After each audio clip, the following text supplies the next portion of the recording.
Cable 138 is up.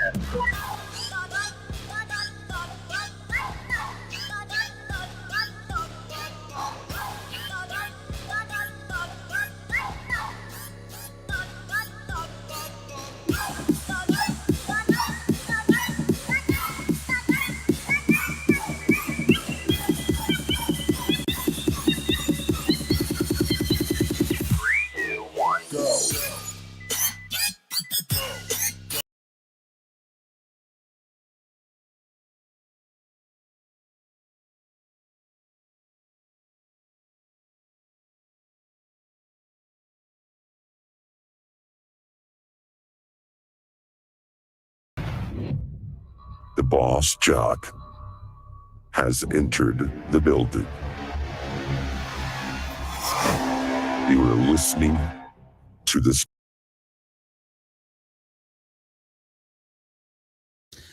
Well, the joys of live radio, and I don't even know how to operate my own machines. Hello, everybody. Welcome to the, I almost said paranormal guys, a little early for that. Welcome to Sportcat's Daily Gazette. We are the what do we call it? Anti-prepper. We're the doom and gloom that makes you smile and cheer and laugh at others. So come over, find us. We're live on Radio X in Australia. Good morning to you. I know it's midnight there, and you probably don't want to hear a Southern American screaming, but hey, welcome. We're here. And let's see. We are live on Yerg's Radio and Rainbow Radio, and, well, we're on YouTube, Kicks, Twix, Tang, Twing. We're on a bunch of things. We've got a great chat. We have Denise in the chat. Hello, Denise. How are you? I see Chris and Wendell in there. Hello, Wendell. Hello, Chris. I hope you're both having a great day. KG, man, you're going to get some rain today. Welcome, KG. Gary, welcome. We're glad to see you here. Please hit that thumbs up and subscribe button, all of y'all. Let's see, who else have we got in here? It looks like that's about it. KG said his dog was listening to that music and going crazy. Well, I was too, because I think it was the wrong music. I am fired up today, folks. Well, hold on a minute. Why is it showing that screen? It's not supposed to be showing that screen. Hold on, I gotta fix this. So yesterday, we talk about how we are trying to be the anti-prepper show, the anti-doom and gloom, we're, doom, death, we're going to die today, that type of thing. So we talk about that. Well, yesterday I watched those shows so that you don't have to. And yesterday, one of them has this great headline, Red Alert, he's got his head in his face, doom, breaking news. And the first story he leads off with is there is not enough cream or milk or whatever it is, the white stuff in the center of an Oreo. What? That's what you got as a prepper show. That's what you got. And then he goes into, and I'm talking to you, I know you watch me. Then he goes into a story about how a Border Patrol canine is rescued, but doesn't bother to say how the Border Patrol canine is. Don't worry, I got you there, buddy. And then this morning, I'm watching another one. He's an accountant by trade, and, well, he's got thousands of followers, probably hundreds of thousands, and he says Kroger's can't get food. Cool. I Googled Kroger in the news to find out what their food disruption is. Nothing. Somebody told him. Okay, so here's the way it works. If you're going to have a news story, whether it's good, bad, or indifferent, you need to be able to show something on this screen that says why, except for the filling in your damn cookie. I'm a fat kid, and that story didn't even affect me. Jesus Christ. So I'm fired up today, folks. I'm sorry.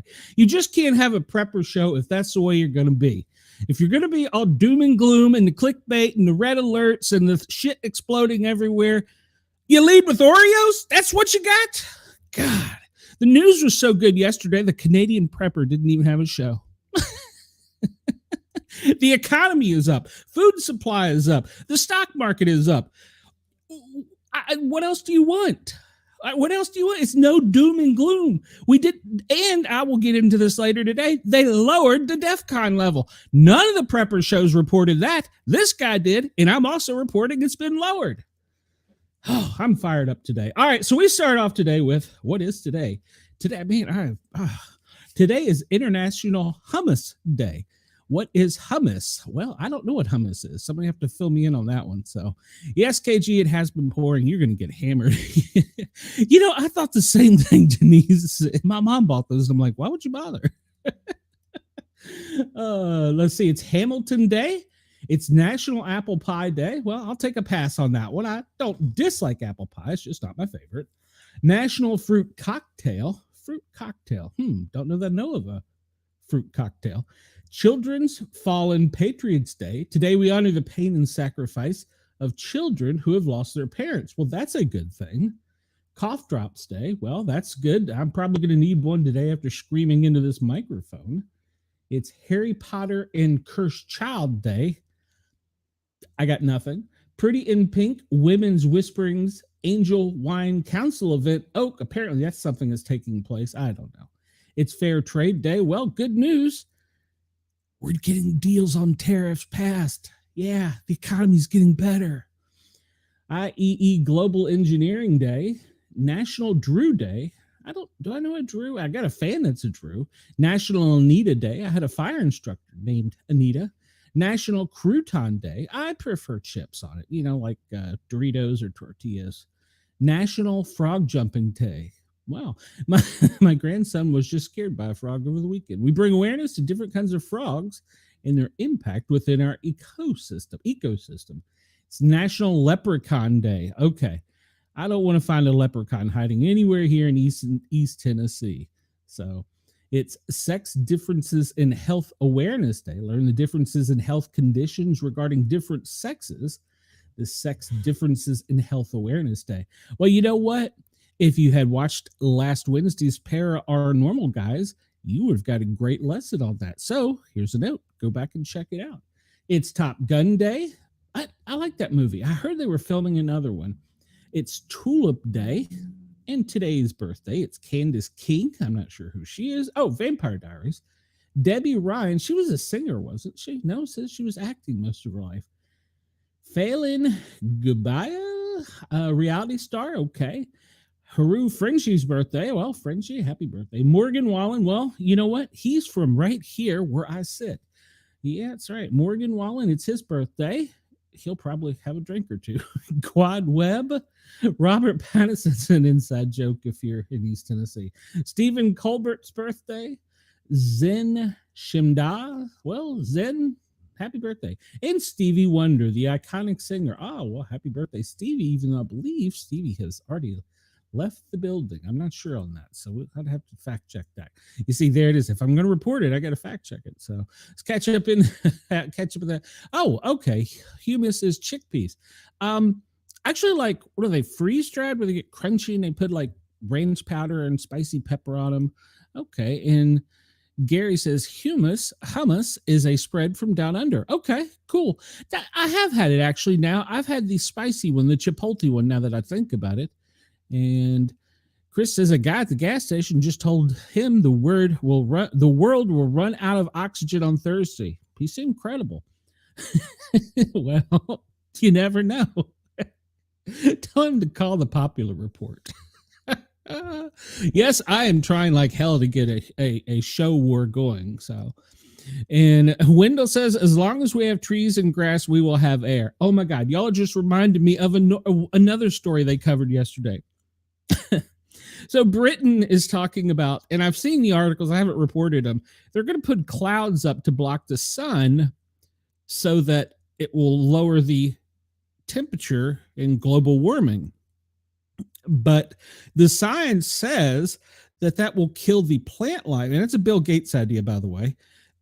Science says that low light kills plants that need sunlight, and no plants equal less oxygen. So therefore, why don't we just let Mother Nature take charge and we do the right thing? Wouldn't that make more sense? I don't know. Okay, so yes, and there's actually a story out there about scientists have determined when the world will run out of oxygen. I don't know. I was told by Mrs. Sportcat to put a plant in the bathroom so that we have good fresh air in the bathroom. I'm not sure if that was a hint or not. Okay.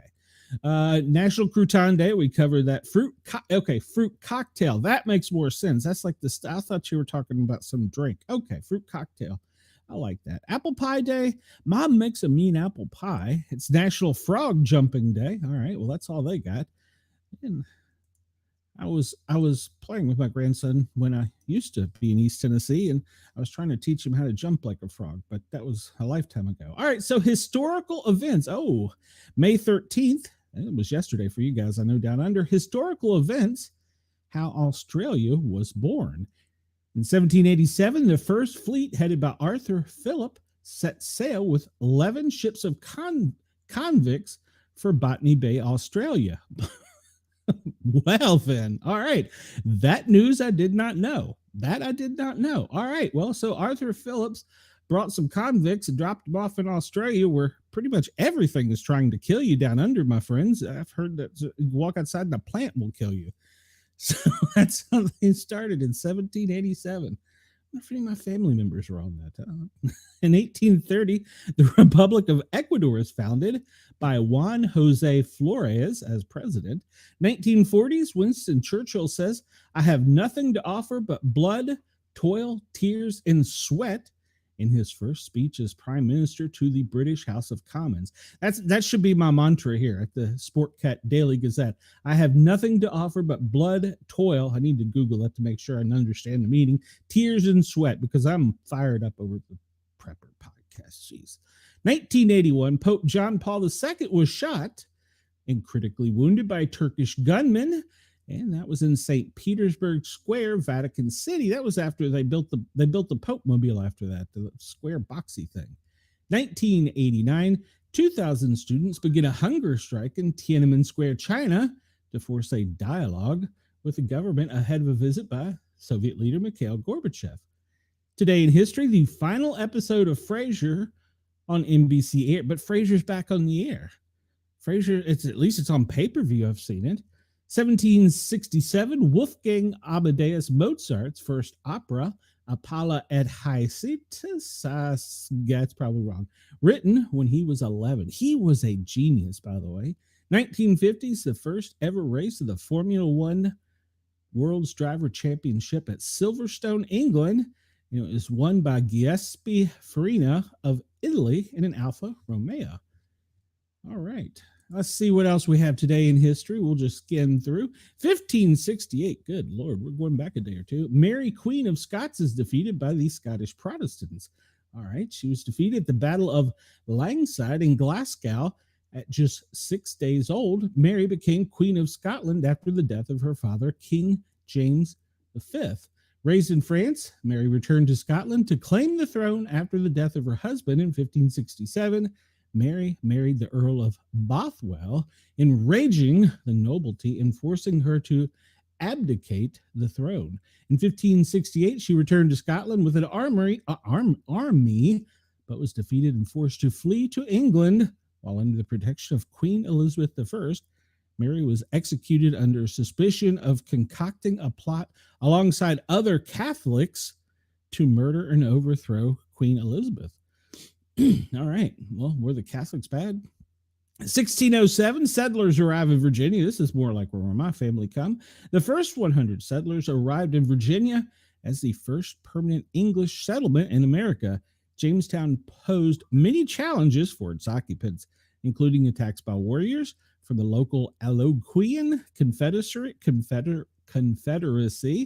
One notable settler, Captain John Smith, was famously captured by them and later saved from execution by Chief Powhatan's daughter, Pocahontas. During the first 2 years of settlement, Jamestown's residents faced starvation and the constant threat of attack. Little improvement was made until John Rolfe cultivated the first tobacco plant, sparking an economic boom, and on April 5th, 1614, he married Pocahontas, establishing a short-lived peace between the settlers and Native Americans. 1846, the United States declared war on Mexico. All right, well, history may repeat itself. 1862, Robert Smalls escaped slavery by stealing a ship. off the coast of Charleston, South Carolina. Born into slavery in 1839, Robert Smalls spent most of his childhood working as a house slave and hotel waiter during the U.S. Civil War. He was an enslaved crew member working as a pilot on a ship called the Planter. The owner of the ship contracted the vessel for use by the Confederate Army in Charleston, and Smalls used his position to his advantage, sailing in the Planter away from its enslaved crew while the white crew members were ashore. Sailing to a nearby wharf, he was met with 16 family members of the enslaved crew and allowed them to board. He then sailed north, where they were legally free, and surrendered the ship to the U.S. Navy. Smalls remained an influential figure throughout the war and Reconstruction era. Very nice. In 1985, the Move bombing in Philadelphia. The Move bombing takes place in Philadelphia, resulting in extensive damage, several fatalities. Move, originally called the Christian Movement for Life, was a West Philadelphia commune that advocated for natural living as well as black liberation. The group had prior run-ins with local law, but in 1985, tensions reached a boiling point when neighbors on the Move commune complained of unsanitary conditions, loud noise, and violence in the neighborhood. Police obtained search warrants for various members of Move, and 500 police officers descended on the commune, resulting in a shootout between the two groups. The conflict ended when police dropped 2 bombs. We can do that? Bombs on the compound's roof, sparking a fire that killed 11 Move members and destroyed 65 homes in the neighborhood. Move then filed a lawsuit against the city and was awarded almost $13 million in damages. Okay, follow the money. Who got that and why? And since when could the police bomb? The police drop bombs. I've never heard that. I've never heard that. I did hear in Houston, I think it was Houston, there was a guy who was holed up in a parking garage and had shot several police officers. And they sent a drone up there, or a robot basically, to video and communicate with him. And when he wouldn't give up, they blew the drone up. I had heard of that, but I don't know. Let's see. That's not going to work. Wendell says that's not going to work. We have several million women having hot flashes at the same time. Oh, Wendell, you're misgynecological. Native Americans had bad immigration policies. Wendell, you are on a roll. You're killing me, Smalls. Gosh, Wendell. Now you can't be a cop and shoot back when shot at, but you could bomb back in the day. That does strike me as a little odd. I've never heard of the police dropping a bomb. Well, alrighty then. All right, so this comes to us from the Daily Mail, which is, well, it's a European newspaper, or art. They're overseas. At least 10 people hospitalized after catching a deadly superbug, hysteria, from popular sandwiches. 10 people have been hospitalized with a deadly foodborne illness tied to go-to sandwiches, according to a federal investigation. The FDA investigators found listeria on company equipment at a factory run by Fresh and Ready Foods. Well, it doesn't sound like they were fresh already. Over 80 different products have been pulled, including sandwiches, pastas, and snack boxes. They were sold or provided to hospitals. Yeah, that's a good place to give them. Hotels, corporate offices, and convenience stores, airports, and airlines. Let's give those to the hospital. Goodness, why? That's an article for you preppers to report. They are putting sandwiches with listeria into the nursing homes and hospitals to kill old people. There you go. I'll give you a headline, guys. If you run with it tonight, I'm going to die laughing. The products have a Best Buy date from April 22nd to May 19th under the brand names Fresh and Ready Foods, City Point Market Fresh Food to Go, and Fresh Take Crave Away. They were distributed to various facilities in Arizona, California, and Nevada, and Washington. And it was a Republican plot. Sent to those states, it was a Republican plot. FDA and CDC investigators. I see how they can turn these news stories on a dime. FDA and CDC investigators first flagged the outbreak in 2024 by looking at hospital admissions and public health data, with the latest case reported in January of last year. But the FDA couldn't pinpoint it because they weren't looking within. The break they were looking for came in April of 2025, when routine testing at the Fresh and Ready facility uncovered the listeria strain on production equipment that genetically matched the outbreak strain. Ooh, the government caught themselves. Whole genome sequencing analysis confirmed that the strain of listeria found at Fresh and Ready Foods LLC matched the strain causing illnesses in this outbreak, and it was probably manufactured in China. I'm just going to throw that out there. I want to give these guys everything they got because it's a good news day. Listeria is caused by a bacterium. I can't pronounce that word, but it's a big bug that can range from mild to severe. More mild cases resemble the flu, causing fever, nausea, vomiting, muscle aches, and a headache, but the infection can be deadly for certain vulnerable groups. In pregnant women, the Republicans don't want pregnant women. It raises the risk of miscarriage, low birth weight, health problems for newborn, and infant death. Other symptoms in adults include fever, muscle aches, nausea, vomiting, diarrhea, headache, stiff neck, confusion, loss of bowel, convulsions, and death. Hell, I got 9 out of 10 of those. Most healthy adults do not get severely ill, but because the immune system wanes off the bug. But older age citizens, 65 and older, I'm almost close, are more likely to die. Better not eat a fast and ready sandwich. They put them in hospitals. Good Lord. Around 90% of people with listeriosis, the infection caused by listeria, require hospitalization, while 20 to 30% of the patients die. All right, good odds. The CDC estimates that of 1,600 cases every year, roughly 260 do not survive. The FDA reported on all the products, and you can go to the website. There are 86 of them. So during the investigation, the CDC, along with state and local health officials, asked 6 of the 10 infected food what foods they ate before getting sick. Well, that's probably a good way to start the investigation. Of the 6 people they were able to interview, all were hospitalized and later tested positive for listeria. They confirmed at least 3 of the 6 interviewed patients had recalled products while at several types of facilities: hospitals, hotels, corporate offices, convenience stores, airports, and airlines. See, it's a plot. The investigation showed ready to eat. They probably, God, I'll go on that if I get going on that story. They should have been served at least 3 of those locations. As of May 9th, 2025, 10 people in 2 states have gotten sick from the strain, and 10 have been hospitalized. All right, so it mainly is in California and Nevada, but anything that says fresh and ready, do not eat it for at least a little while. So they're addressing the issue. In other words, they're probably going to clean this stuff up. I heard a Harvey Epstein? Well, the Epstein guy. I heard a story on him yesterday that was great. Remember Bonnie and Clyde? I watched that last night. Oh, okay, that's a good movie.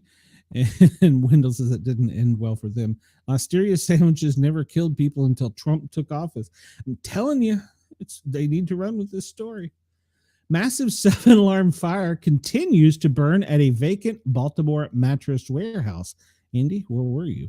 Firefighters in Baltimore, Maryland are working to contain a massive blaze at a vacant mattress warehouse that has temporarily shut down Amtrak service in the area overnight on May 12th. The Baltimore City Fire Department reported crews responded to the scene at Edmondson Avenue and Bentula Street in West Baltimore around 7 p.m. and seen a man in a wheelchair going away at a high rate of speed. No, that last part I'm making up.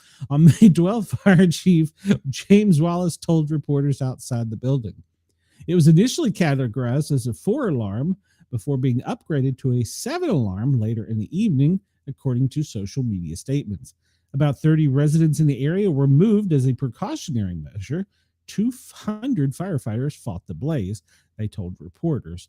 In an update at 7 a.m., the Baltimore City Fire Department said the fire remains contained to the original building. No injuries have been reported, and the cause remains to be determined. And they will be operating with a 3rd alarm equivalent to chase down the hotspots, which is the little pockets of fire they can't get to, and deep-seated fire in multiple locations. and they believe that it was stacked full of mattresses. Whew, that's one that's going to be a hot fire. It's a large basement area the size of a building, and it, yeah, if it had a basement, it got even hotter. So yeah, and they have restored crews. They have restored flight. They have restored Amtrak service as they are still fighting the fire, according to Amtrak. All right, I botched that news story, but I'm sure Andy had something to do with it. All right, so there's two sides of this story. One, we have the great rescuing of a canine dog. Two, we have taxpayers bitching about how it was done.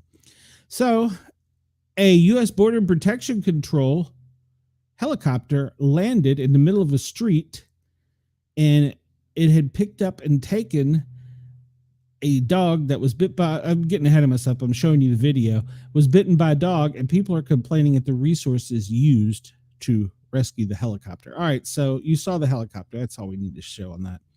When his handler noticed the German Shepherd behavior was declining, an agent radioed Air and Marine Operations to airlift Boo. Boo got shot from Otay Mountain Wilderness to an animal hospital in La Mesa. The U.S. Customs and Border Patrol canine is recovering after a rattlesnake bit him while on duty Friday, but its life-saving effort is what has people talking.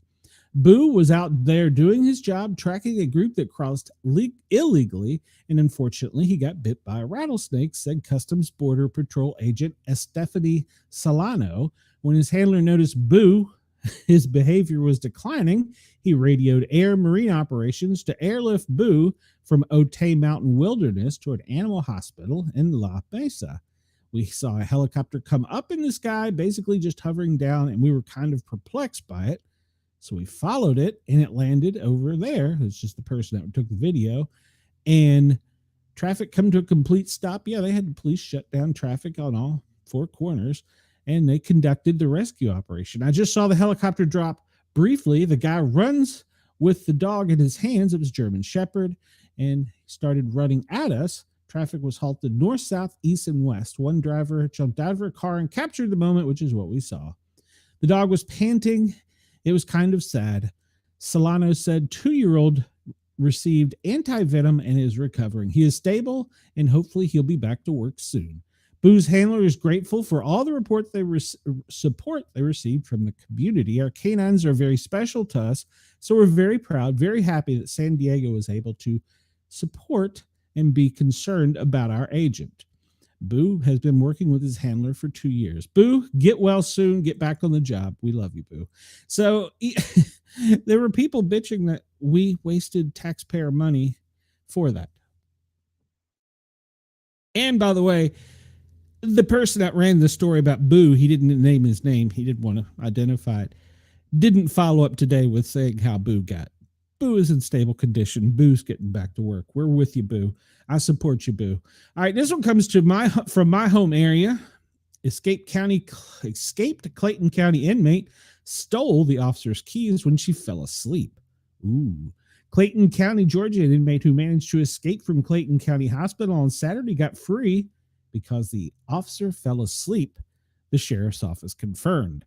Sheriff Levon Allen, a corrections officer, fell asleep, and James Beasley took her keys and got out of Southern Region Hospital. He got out of his handcuffs, shackles, changed into civilian clothes, got on a MARTA, which is just a metro bus or just a city bus, and went to College Park, which is a city not far away. And then Beasley pretended to work at the Parks and Recs Center before hopping into a truck and driving off. And this is from the lady, Veronica Mason. I was like, I know this joker ain't stealing my truck. Well, apparently he was. He led deputies in a chase and was arrested after crashing the truck. The officer, who has not been identified, faces a termination hearing this week.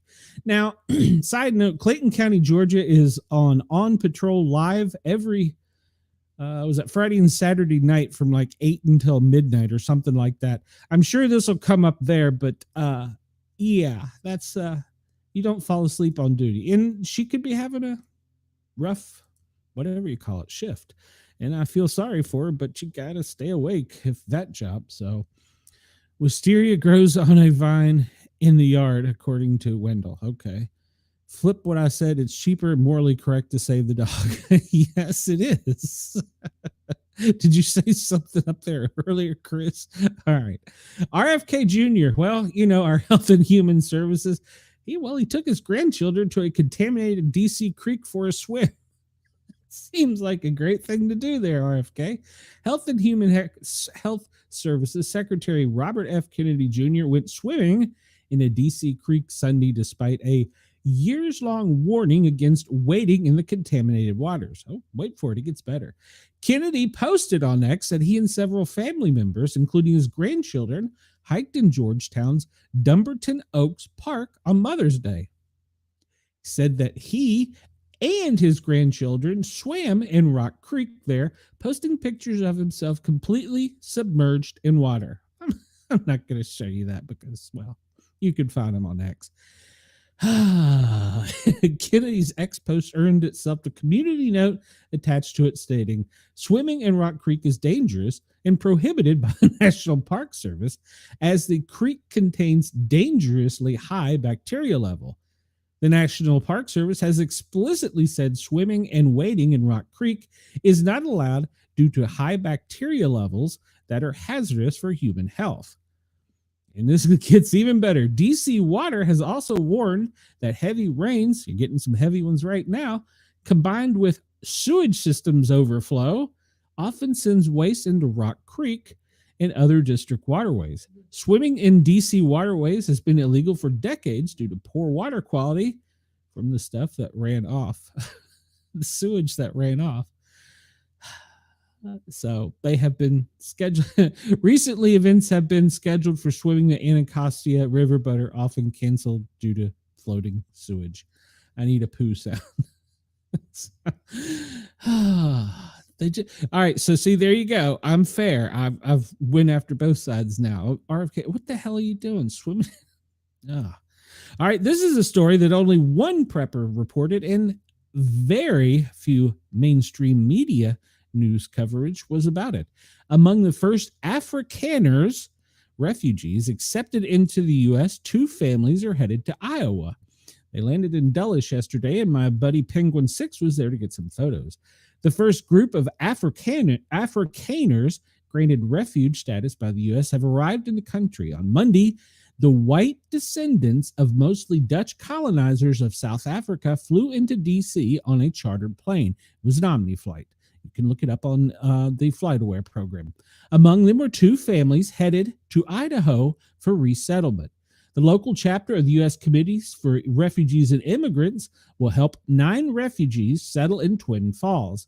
Their arrival was expedited after the Trump administration called Afrikaners as refugees for the first time back in February.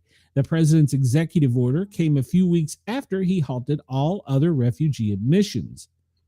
Boise State University global professor Lisa Miarto said the Afrikaners fast-tracked arrival is unusual. Chartering the airplane, making those travel plans happen so fast is really different than typical process we've seen, she said. That is not true. That is false. And you can verify that by going and looking at FlightAware and all the flight logs under the Biden administration from where they brought people in from other countries. So that is a false statement. Those flights were never reported by any of the mainstream media, but my boy over at MonkeyWorks, he reported on it every week. So yes, that was a thing. So don't believe that statement for a minute. Refugees usually have to flee their home and apply for refugee status from a secondary country, often waiting up to 8 years to be vetted. That is not true. They were flown in by a previous administration by the hundreds weekly. The U.S. Citizenship and Immigration Services define a refugee as someone who demonstrates that they were persecuted or fear persecution due to race, religion, nationality, political opinion, or membership in a particular social group. You have to make the argument that your life would be very much in danger were you to go home, she explained. His pause on admissions left 12,000 already approved refugees in limbo. In some cases, they were getting ready to board a plane to come to the U.S. Boy, they're heightening this one to make it sound horrible. She said, Many of them were family reunifications. Okay, yeah, let's see some facts on that. I'm not going to click on it. We can go figure it out. This comes to from Boise State Public Radio, so there you go. Providing services for refugees for over 100 years, we're hopeful that the arrivals of this group of refugees indicates the government's intention to restart the U.S. refugee program and help other refugees in need of resettlement. All right, so I'm not saying anything racist when I say this, but this was not reported by any mainstream media. And they, in fact, have said that that is not a true thing. So you can go research that for yourself. I'm not having a stroke. Research that for yourself and see. But yeah, there you go. All right. So, this was on another news show. Let me catch up in the chat here. Let's see. That's a quote from the story. That's a quote from a story in Atlanta. RFK finds it safer to swim in human waste than be protected by government agencies. Yeah. Doesn't he have Secret Service protection? Shouldn't the Secret Service have been like, yo, son, there's turds there. Don't put your grandkids out there. And Denise says, I probably ate dirt as a kid. I'm still here. Well, I'll have you know, I grew up outside the Washington, D.C. region, fished the Potomac River, swam in it, kayaked on it for many years. I'm still here. The only thing we ever worried about was the occasional Potomac whitefish. And that's an inside Northern Virginia, D.C. joke. If you don't get it, tell me in the comments. I will let you know. All right, so this is showing the economy is getting better. Now, this is not per se a career, but I cannot say anything negative about McDonald's because if you're good to McDonald's and work through the system, they will be good to you. McDonald's is looking to hire over 300,000 workers this summer. They will hire a lot of new employees at its U.S. restaurants in the coming months. Now, see, they were one of the ones that were hammered because everything was going AI. The fast food giant announced Monday that its franchisees anticipate they will hire up to 375,000 workers across the country this summer. They called the move one of the biggest hiring pushes in years. Up until its most recent annual report, McDonald's had said over 150,000 company employees around the world were employed in the, no, I'm sorry. That was the record that recorded hiring, but it employs over 2 million people. In the upcoming U.S. hiring push, it prepares to serve more customers over the summer months and looks to increase the number of McDonald's restaurants across the country in the next couple of years. So, well, that must mean the economy is looking better if a major corporation is looking at making more junk food for us, right? That comes to us from Off the Press yesterday at 5:03 p.m. All right, we're going to skip through quickly here because we got a lot of weather news to report. Hollywood unions cautiously welcome Trump's movie tariff proposal. After the initial shockwaves subsided over President Trump's May 5th announcement that he intends to implement a 100% levy on all foreign-made films, Hollywood labor unions ventured cautious optimism at the idea at least someone in Washington might be paying attention to the plight of the industry rank-and-file workers. President Trump has correctly recognized that the American film and television industries faces an urgent threat from international competition. Leaders of the International Alliance for Theatrical Stage Employees, the IATSE, one of the largest and most powerful employment unions, said in a statement. Foreign governments have successfully lured film and television productions and the multitude of jobs they create away from the United States with aggressive tax incentives and subsidies. Films intended for initial release in the U.S. are increasingly being shot overseas, and American workers in our economy are paying the price. The entertainment industry has taken an unrelenting beating over the past several years. Streaming wars, pandemic, mergers, layoffs, strikes, accelerated runaway productions have gutted the industry, leaving record numbers without work and little hope of rebound. Runaway productions generally refer to productions intended to release or broadcast in the U.S., but are actually filmed in another country, are those made by LA-based studios that shoot in other states in order to take advantage of competitive tax incentive and economic benefits. Atlanta is a large town that does that. We have The Walking Dead is our most famous, but we continuously have films in TV and entertainment being recorded in Atlanta. So anyhow, it looks like they're on board with this, and the union is backing his tariff. So that comes to us from Zero Hedge. Holiday unions cautiously welcome his movie tariff proposal. All right. Here's a story that you probably won't see reported anywhere else. All right. Biden aides discussed wheelchair use if he were to be elected, a new book says. This story is adapted from the forthcoming book Original Sin. There's the cover of it there by Jake Tapper and Alex Thompson. President Biden's demise, its cover-up, and his disastrous choice to run again by CNN. Oh, he probably needs a job because his network is really going downhill. And CNN's Jake Tapper and Axios' Alex Thompson. Joe Biden's physical deterioration was so severe in 2023 and 2024 that advisors previously discussed the possibility he'd need to use a wheelchair if he won re-election. CNN Jake Tapper and Axios' Alex Thompson write in their new book, Original Sin, which is due out May 20th. Well, why it matters, discussions reflected the extent of the president's declining health, particularly the significant degeneration of his spine, and his aides' alarm over it as Biden sought a second term at 81. And by the way, we wish him well. He had a biopsy on his prostate for a unusual lump, so we do wish former President Biden to get well. At any rate, they go in here to talk about the things they didn't talk about during his term, where he was physically deteriorating and mentally deteriorating. The book covers it, and they had increasing fears of a fall after he tripped over a sandbag at the Air Force Academy in June of 2023. They began to take more precautions, avoiding a repeat. They tried to figure out shorter walking paths, insisting on handrails for steps up the stage of his appearances, had him wearing sneakers more often, changed his visual briefings before events to ensure he knew every step he was expected to take.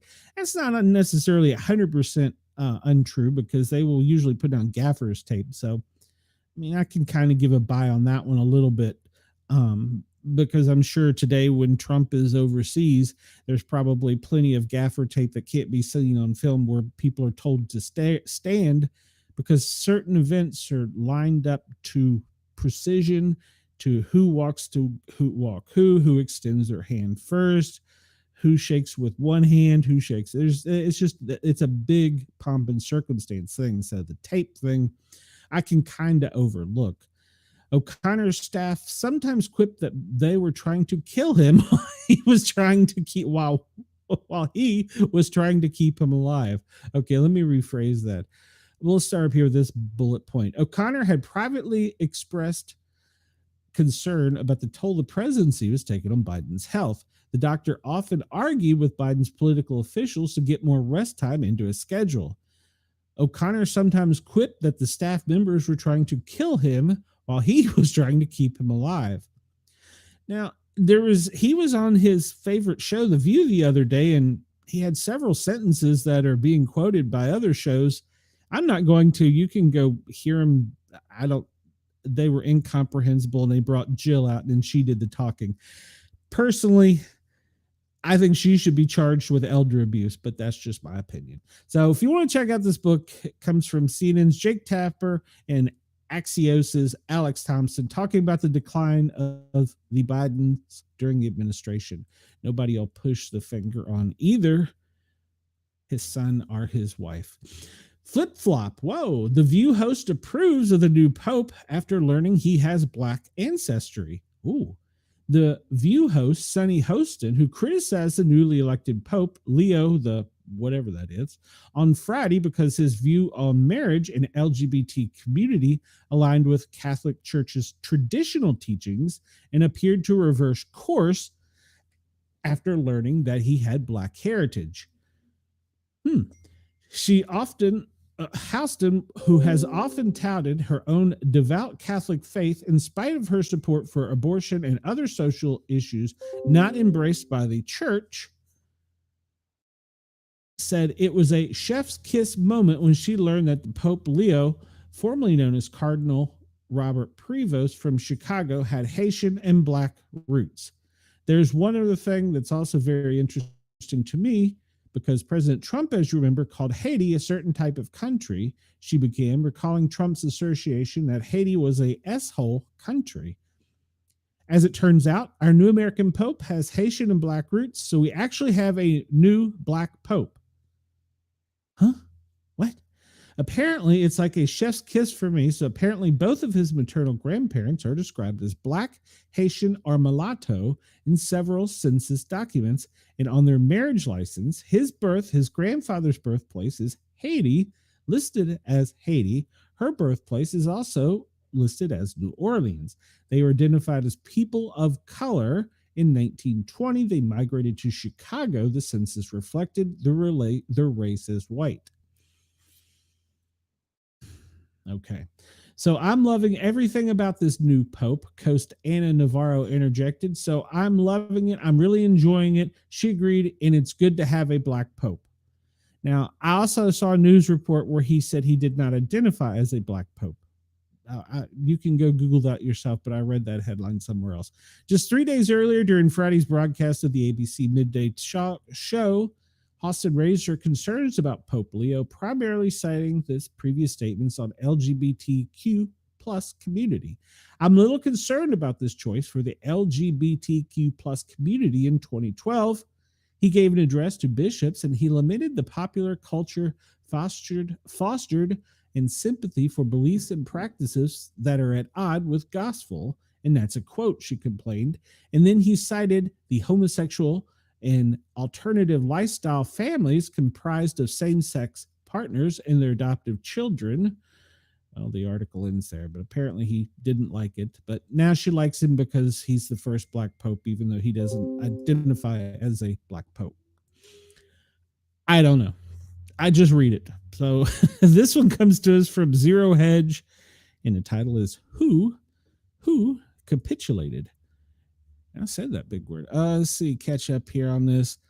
I don't remember eating dirt. Wendell says, I don't remember eating dirt, but I did play it all the time, so it was totally covered. Wendell says, McDonald's employees wear shirts that say Black Family. McDonald's employees wear shirts that say Black Family Restaurant. Okay, I don't understand what you mean, Wendell, or you're going to have to qualify your statement. This comes to us from Zero Hedge, who capitulated. I said it. Following yet another decline in the CPI, which is the Consumer Price Index, if I recall correctly. But the tariffs are inflationary.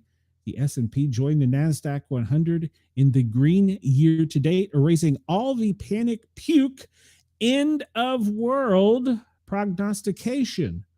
Boy, we've heard a lot of that, haven't we? From the mainstream media and establishment. Reflects the reflexive nature of the global market pain leading to geopolitical negotiations appears to have won out again as uncertainty around U.S. trade policy has plunged. So what will happen to all those CEOs whose sentiment had collapsed to a lower level than at peak through COVID, with uncertainty evaporating? Will they be exuberated? Maybe, just maybe, it's time to ignore all the sentiment surveys and give clear implicit biases. Ignore the propaganda. Doom, gloom, we're all going to die, being pumped out nonstop. And look at, this is what I like right here, hard data. Watch the hard data.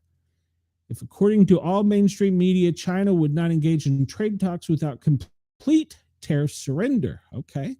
Now, this comes to us from Yahoo News. It's a screen cap, April 24th. China slams door on Trump. No trade talks. That was dated April 24th. That's a Yahoo article.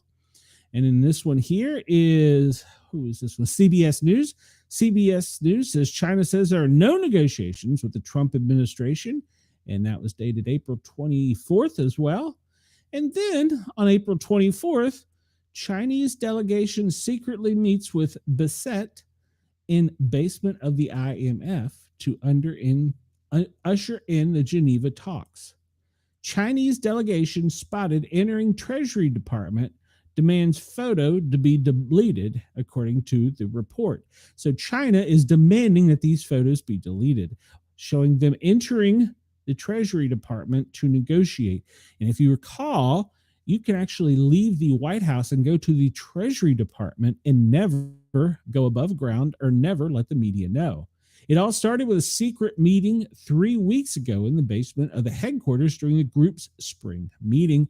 U.S. Treasury Secretary Besant met China's finance minister Lan Fong to talk about their collapse in trade relations. People familiar with the source told Zero Hedge, and we were correct. The encounter led to a weekend of talks in Geneva where Besant and his peers from China agreed to slash their nation's respective tariffs by more than 115 percentage points for 90 days. And so China wants those photos deleted from the internet. Well, and they keep, here's the thing, and you heard this earlier if you were listening on Jurg's radio, we're headed to authoritarian governorship. I don't recall us ever saying that we want the media to remove photos. And China is also guilty in the past week of going after the CIA because they released a recruiting video in Mandarin, which I believe is Chinese or a version of Chinese dialect, saying that they were looking for intelligence officers that were of Asian descent, and China wanted that removed. So who's the authoritarian government? Believe the old men yelling, are you apparently your lying eyes? Chuck Schumer claims Trump caved to the CCP and has given China the bet, and China has gotten the better of Trump. Well, America is winning. Co-parter Chuck. They sent secret delegation to negotiate. Go to Zero Hedge. You can see the pictures of them in the X from Zero Hedge. That'll back that up. And we'll just go ahead. I know that this is not one of the favorites from Jurg's radio, but since I'm into the podcasting world of these preppers with doom and gloom, I've got to cover this one. Tariff-mageddon has been canceled. U.S. inflation stays cooler than expected. Prices up 2.3%, smallest annual increase since February of 21. U.S. inflation edged up in April, less than forecast, defying predictions that tariffs would push up prices at a faster rate. Remember yesterday? They were all screaming, we weren't going to have our bologna. We weren't going to have our toilet paper. Go buy, buy, buy. Well, the American consumer remained calm and steady, and we are still righting the ship. So the tariff hikes on April 2nd's Liberation Day against China and other countries, many predicted doom and gloom. Well, in fact, energy prices are down 3.7% compared with a year ago, despite climbing 0.7% in April. Commodities are down 11.7%, declined to 0.02% in April. Gasoline prices have fallen 11.8% over the past year. New car prices, which were expected to be hit by tariffs, were flat for the month. Used car prices fell by 0.5% compared with a year ago when prices were up by 0.33%. And used car prices are only up 1.5%. Well, now still on a $30,000 vehicle, that's a chunk of change to us small folks here. Apparel prices fell 0.2% and are down 0.7% from a year ago. Grocery prices have fallen 0.4% in the month and up 2% over the past 12. Restaurant prices, however, climbed 4% and are 3 to 7% over the year. Okay, so they're up, the restaurant prices. Egg prices, which have been closely watched as a politically potent symbol of inflation, fell 12.7% in April, the biggest decline since 1984. Now, keep in mind, if you go to your Kroger's right now, oh God, Steve Popular, and they don't have eggs, there's not a shortage, and because the price may not be dropped today, it's coming. It takes a while to get from point A to point B to us. Prices of toys, games, hobbies, and playground equipment, a category with a lot of imported goods, fell by 0.3% after declining 0.6% in the previous month. Compared with a year ago, toy prices are down 1.3%. Remember, the media was making fun of him, saying that maybe they only needed one doll. Prices are down if you want to buy more than one doll. Prices of smartphones fell 0.6% and are down 14.6% compared with a year ago. Prices of furniture and appliances, which are largely imported, have increased. Severe inflation accelerated in April by 0.3% after March's 0.1%. Shelter prices rose 0.3%, including a 0.4% increase in rent, the same increase in a measure called owner's equivalent of rent, which is intended to capture the cost of home ownership. Compared with a year ago, rent is up 4%, and the owner's equivalent of rent is up 4.3%.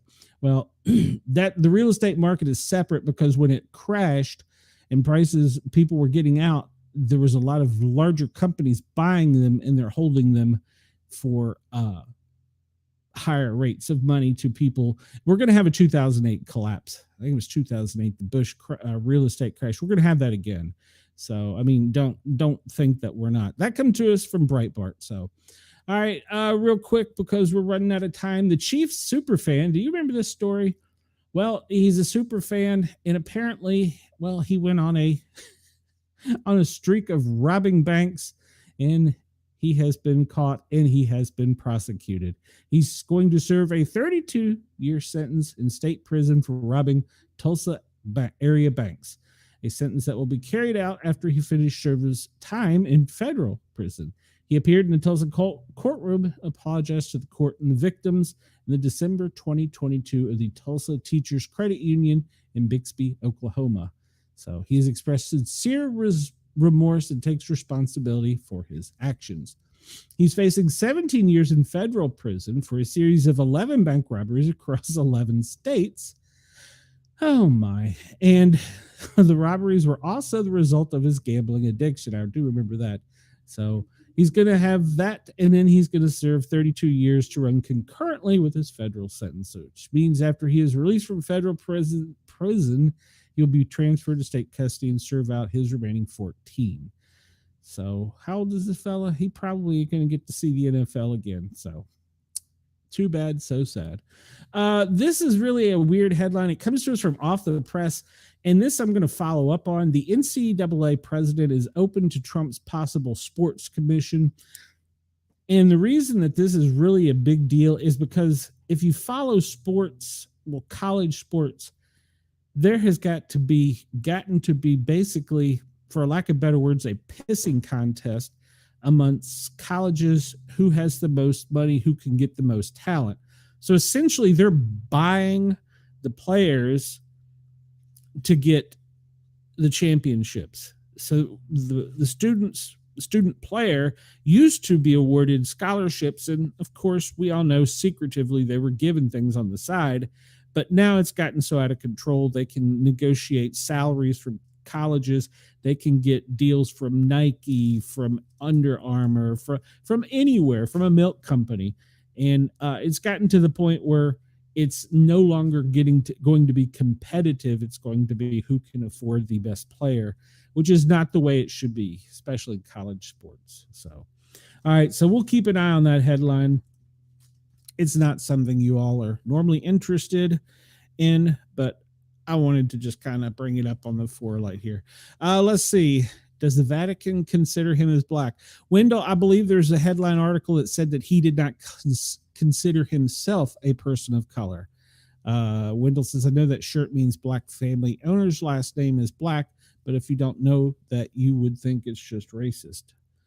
And then Wendell goes on to say, did you hear that Trump is going to cut federal tax on people who make under $200,000 a year? I have heard that in the big, beautiful, perfect bill, there's lots of things, but that's to be negotiated out and weighed out by congressmen. They're going to fight and go back and forth on this for the next few weeks. We'll see what happens. I think there needs to be, for both sides to be happy, there needs to be an agreement. But unfortunately, the way it works with DC politics is the headlines is one side gets it all and the other side was the bad guys. So what they need to do is work together for us. We sent them there. Okay. Hour two. Welcome to hour two. It's 1 a.m. in Australia. Good morning. I'm sorry you have to listen to my voice, but I have been capitulating for the past hour about things on other shows that preppers show. We are an anti-prepper doom and gloom. The world's got to end show here at the Sportcat Daily Gazette.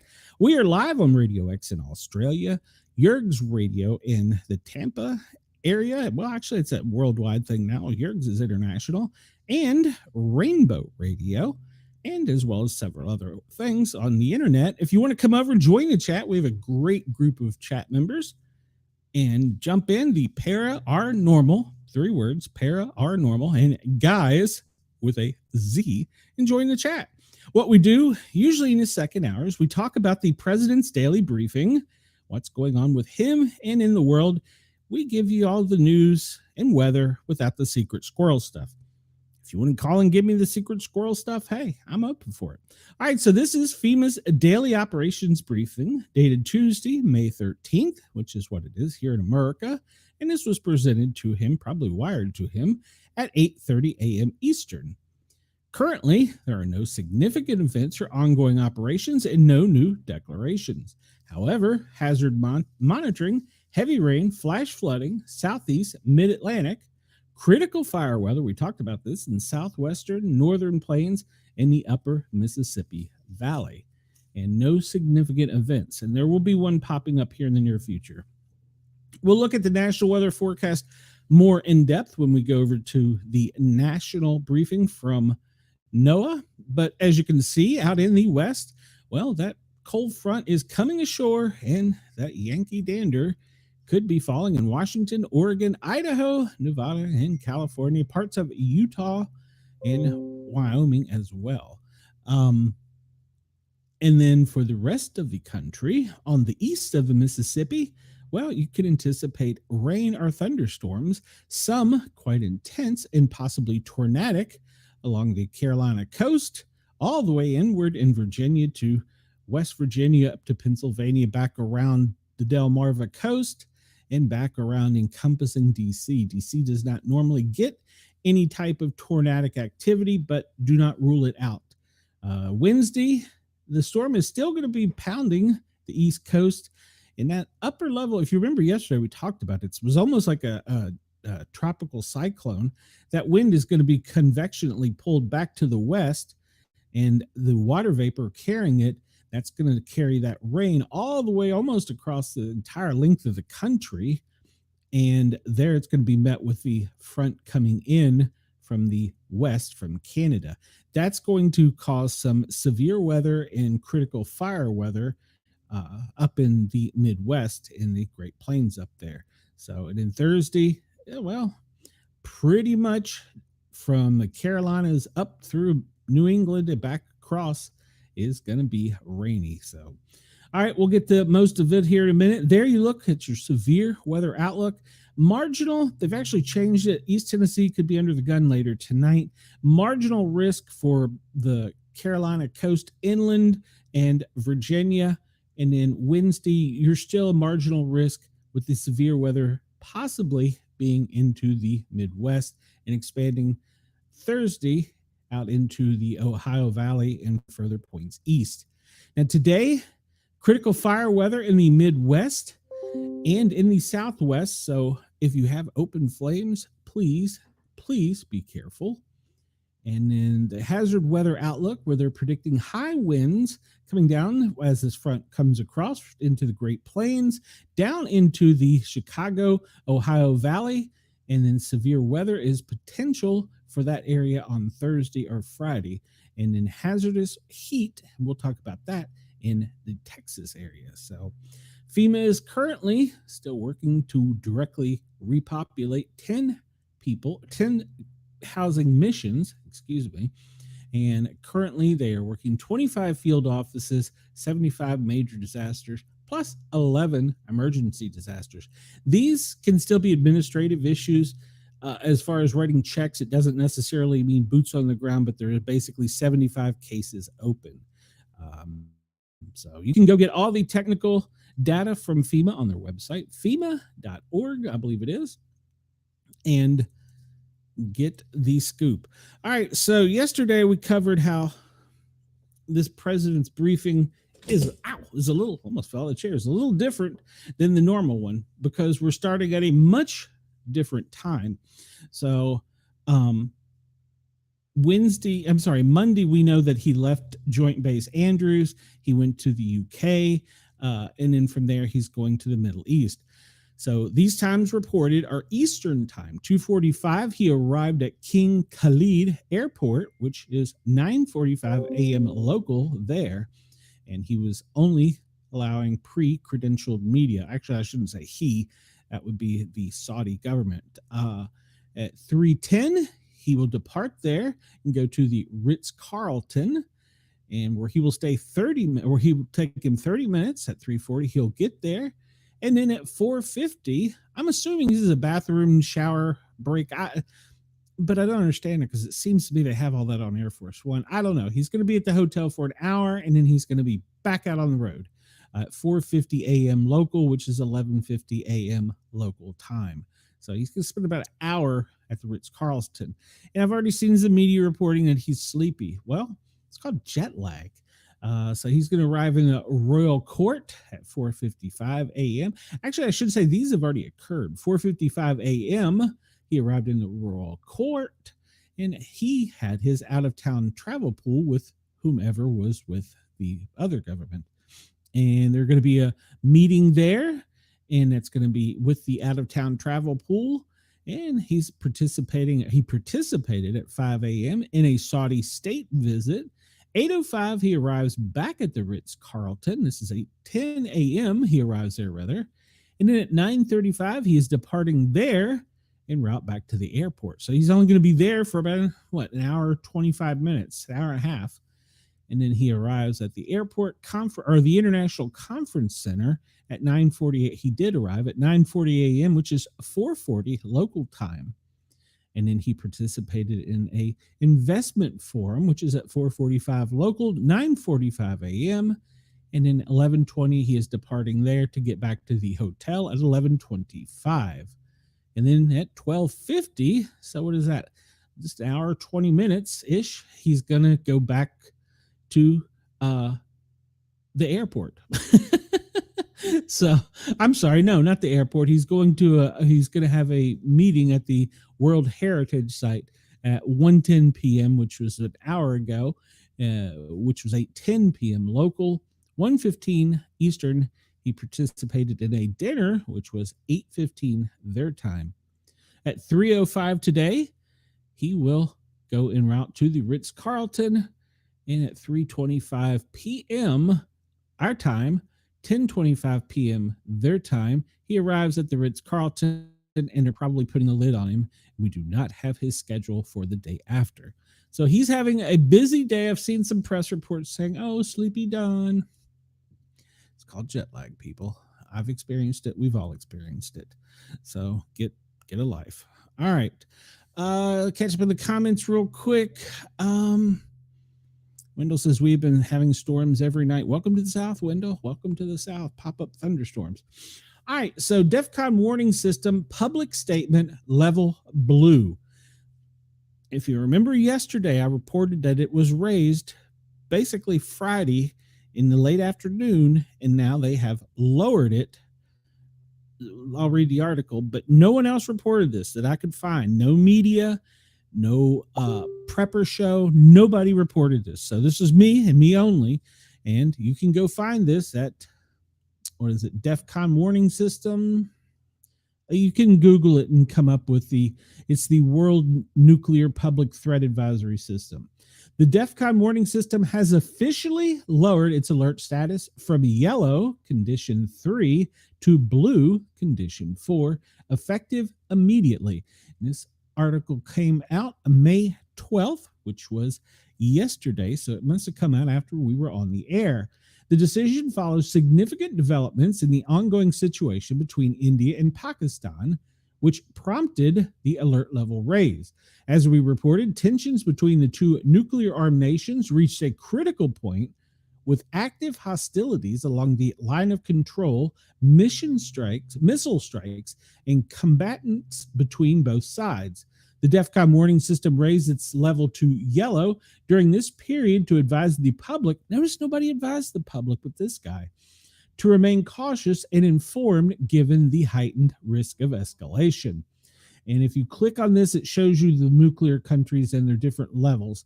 However, recent diplomatic efforts have resulted into a ceasefire agreement, which is currently holding without significant violations. If you remember last night, there was some popping back and forth at each other, but it was quelling down. It may have taken time to get to the front. Both India and Pakistan have publicly reaffirmed their commitment to de-escalate. There has been a marked decrease in the provocative military actions. Let me repeat that so everybody knows I'm correct here. There has been a marked increase in the provocative military actions. Did I say increase? There's been a marked decrease in the provocative military actions, including a significant reduction in cross-border skirmishes and aerial incursions. If you remember, we were talking about they were still setting pot shots back and forth across the border yesterday. While the region remains fragile and the potential for renewed hostilities cannot be entirely dismissed, the immediate threat of escalation to nuclear conflict has receded. Our decision to return to the blue alert status. Blue reduces this new reality while continuing to encourage vigilance. We remind the public that blue does not indicate a return to complete normalcy, but rather a situation where immediate threats have lessened. The DEFCON system will continue to monitor developments closely and adjust alert statuses as needed. As always, we urge the public to stay informed through official sources and remain prepared for any future developments. All right, so that comes to you that they have lowered the system. I'm not going to show you the other one because, well, they hadn't updated their system and they were still showing us at DEFCON 3. So, but the official one has lowered to 4, where condition blue. Now, the terrorist threat level is still elevated and it is substantial. In UK, in Australia, it is probable. So it is still high. We're not totally out of the woods, but nuclear, we're a little bit better. So Wendell says, get a belt for your chair. Wendell, I've got more cushions on this 1945 Cold War era chair than I care to talk about. All right, so the forecast weather today, Tuesday, 13 May, I talked about the cold air coming in from the west, Washington, Oregon, Idaho, parts of Montana, and Nevada, Nevada, Utah, and California and Wyoming can see potential mixed precipitation. And then critical fire weather is down to the south in Arizona and New Mexico, as well as up here along the Canadian border. And when we look at the map in a little bit, we'll see across the Canadian border in that same area, there are multiple wildfires. Now, the chance for rain and thunderstorms, pretty much, let's just divide it. The middle of the country, we'll say the Mississippi to the Atlantic, all the way up almost into New England and all the way down to the Keys. There's a chance for some storms. However, the most significant of storms and heaviest rains will be in North Carolina from the coastal line inland all the way into southwestern Virginia, up into the Chesapeake, the Delmarva area, over D.C., parts of Pennsylvania, West Virginia, Maryland, and Delaware are all anticipated to anticipate heavy rain and flash flooding. So if you're thinking about going swimming in any creeks, be looking for turds. That's a different kind of forecast, isn't it? All right, so tomorrow's forecast for the United States, well, that cold front's going to push in a little bit, so the snow or mixed precipitation will pretty much stay in the higher elevations, but moving slightly to the east. It's meeting up with that whip around from that cyclonic thing that we talked about. It wasn't really a tropical storm or a tropical cyclone, but really resembled one, and it's just pulled in the rain into it and just it's drenching Virginia, Maryland, D.C., Pennsylvania today and again tomorrow. And actually, they're going to have some lows pressing in. It's not going to help the situation either, with some Atlantic winds pushing inward. So they're not going to get a lot of break from wind and rain in the Nova, D.C. area. But the considerable severe weather will be out here in the Nebraskas and South Dakotas and down into Um, Nebraska, South Dakota, and it's not Nevada. Why am I having a brain cramp here? North Dakota. Good God, I said that. The Dakotas, yeah. That's where the severe chance for weather is, including could be tornadic. Day 3, we're going to see that move across. It's going to cross over into the mid coast, mid Atlantic. We'll call it Wisconsin, Michigan. Actually, that's not the mid Atlantic. That is the of the Great Lakes region, Wisconsin, Michigan. It's going to extend down into Indiana and Illinois, and probably into the Ohio Valley, and maybe a borderline into Kentucky for some severe thunderstorms. This day 3, so I don't want to get too far ahead, but that's the way it's looking at the moment. Let's go back and see what other predictions the National Weather Service has for us. I don't believe there's anything in the tropics, whether the Atlantic or the Pacific, that they are watching. There is not. And we will take a look at some other maps and see what's going on. So these are 2 different views and 2 different forecasters, but these will give you their opinions. The top is NandoCast, and they're calling this the Torcon, which is the tornadic outlook possibility. There were several, we talked about this, I believe, water spouts spotted off the Carolinas coast, the Outer Banks, and down into Florida yesterday. I don't know that any made land, but there were several water spouts. But today they're calling the NandoCast is calling for a slight chance from Norfolk down to the Outer Banks of tornadic activity, with that decreasing going inland. And we see over the Alabama, northwestern Alabama, the potential is there according to the NATOcast. If you get down here to the NOAA one, they have it as a 2% chance, and they have it extended into Alabama and Louisiana. Mississippi. So they don't only have it at 2%, and they have it as just slight for pretty much for the DC region down through the Outer Banks. For the wind today will be heaviest southwestern Virginia down into the Appalachians in the Carolinas, and on the east side of the Appalachians where the wind will probably be the most intense. And now up in the Great Plains, up in the Dakotas, you can see some winds, and that's kind of worrisome with the potential for fire weather. And in the NOAA, we see below it down here, the middle one, bottom, they're calling a 5% chance from pretty much Chesapeake Bay, all of Virginia, all of the Carolinas for being windy. And they're saying that small section of northwestern, Alabama is relatively slight, and they're calling it a 5%. The hail, yeah. They're looking for central North Carolina to have the most chance of hail activity. That's going to extend almost to the Outer Banks, all the way up into southwestern Virginia through up until Louisville, and really the tip of Tennessee up there, the way tip of northeast Tennessee up there in the mountains on the western side of the Appalachia. And down in northwestern Alabama, there's a slight chance there. And with those storms also, they're calling for it up in the Dakotas too. But NOAA is a little less predictive of it. They're saying there's only a 5% chance. So that's their opinion. That's what they think of it. All right. Let's see here. Let's go get the satellite first. We haven't talked about our friends down under yet. They're going to have a warm and, well, maybe some thunderstorms, a windy kind of day, mainly along the Queensland's coast. And there's a little low right there that is spinning. It's going northwest over towards Papua New Guinea. We'll keep an eye on that. The radar's currently showing mostly it's going to be around Brisbane. Some possible thunder showers. Down into Newcastle, Canberra, looks like you may have a small thunderstorm and some rain up in Queensland and Cairns. And pretty much the East Coast there can expect to get a little bit of rain today, maybe a little bit of thunder boomer. Down in Tasmania, well, it looks like you're going to have a rainy day again with precipitation scattered across the continent. And then on the west, over in, what is that?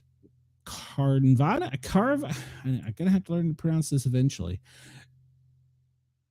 Carnarvon is, well, we'll just call it Shark Bay.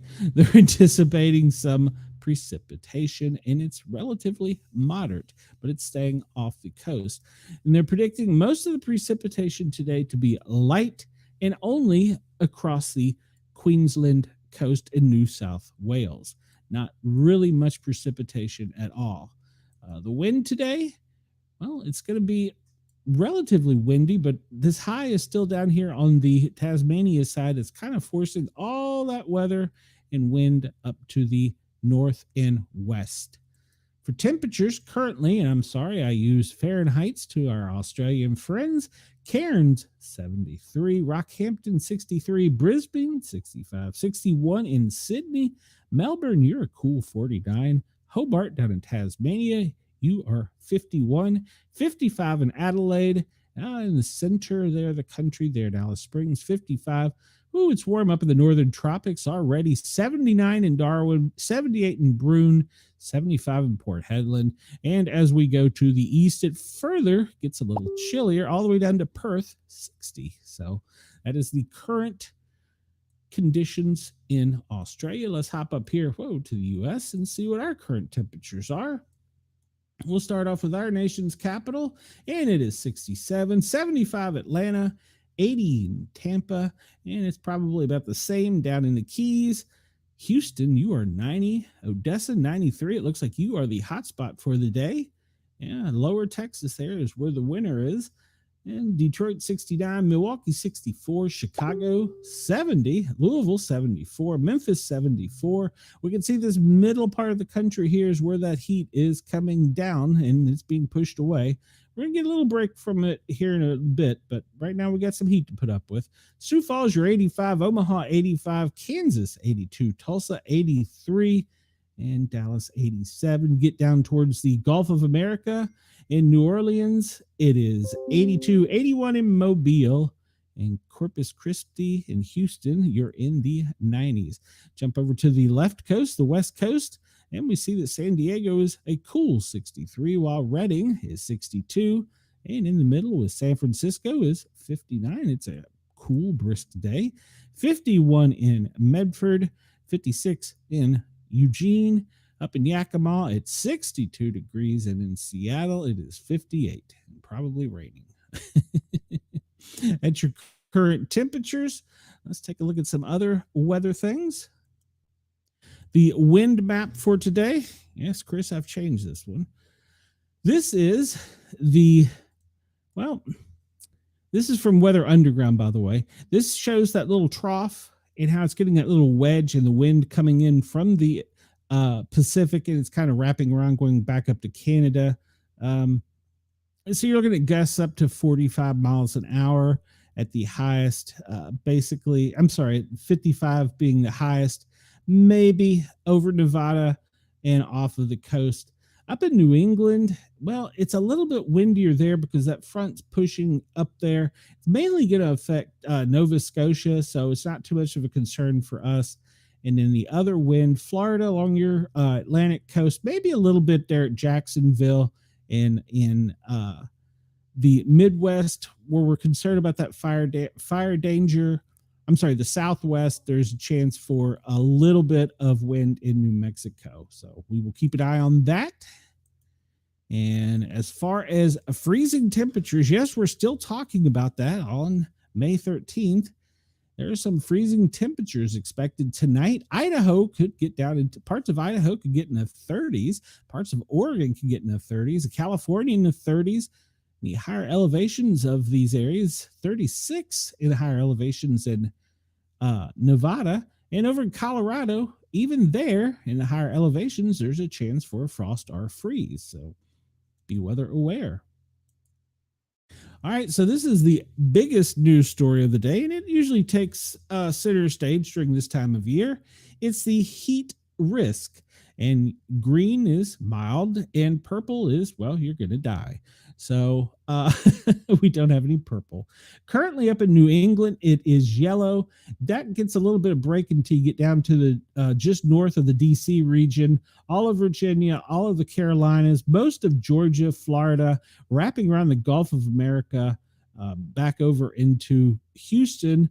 It's still yellow, but then when you get into central Texas to the west side of Texas, you're going into orange, where it's a moderate condition. Little pockets of major heat level in there to be aware of in Texas and New Mexico. And then it's moderate through much of the Midwest. And then when you get up to the tippy top up there, the Dakotas, it goes back to orange with little pockets of major. So you want to be weather aware, stay hydrated. And when you go outside, make sure to take precautions. And especially if you're elderly or at risk, sit down, take breaks, get some shade, get out of the direct sunlight, make sure to hydrate plenty. So be weather aware of the heat that is the potential. It doesn't really show us here in Tennessee as having any risk, but I can tell you that, well, it's pretty dang warm right now, but I'm not outside. All right, so let's look at our weather warnings here and see what we got. And currently, South Carolina weather statement, California wind advisory, and Maryland has another test message.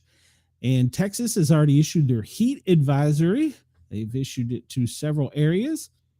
And we look and see that the Dakotas and Minnesota have put out a wind advisory, a special weather statement for parts of Ohio. That's probably the wind coming in. South Carolina, a special weather statement. That's in Chesterfield. Let's take a look at that. A strong thunderstorm over Chesterfield. All right, we'll take a look at that in a few minutes. And let's see. West Virginia, severe thunderstorm warning. It looks to be right in the center of West Virginia. A severe thunderstorm is located near Birch River. All right, we'll get over to that in a minute. And then, of course, all along the coast, we see craft advisories, thunderstorms warnings in North Carolina, West Virginia, and let's see, Kentucky, special weather statement. It appears that Doppler has a strong thunderstorm over Mima, 11 miles southeast of Sandy Hook. All right, so be advised about that. Flood advisory in Illinois. I'm surprised we're not seeing that more for the D.C. region with Maryland, Virginia. See, heat advisory in Texas. All right, so we're getting back down to Guam's red flag warning, heat advisory. All right, so we're getting down into some of the older advisories. Let's jump over here and look and see what the heck it's actually doing right now. We'll get a good look at the radar. This comes to us from GEMA. In this weather map, I like it because it shows everything from your earthquakes, which are your little blue dots, to your warnings, like up here in the Dakotas. We see they've got both wind and red flag warnings.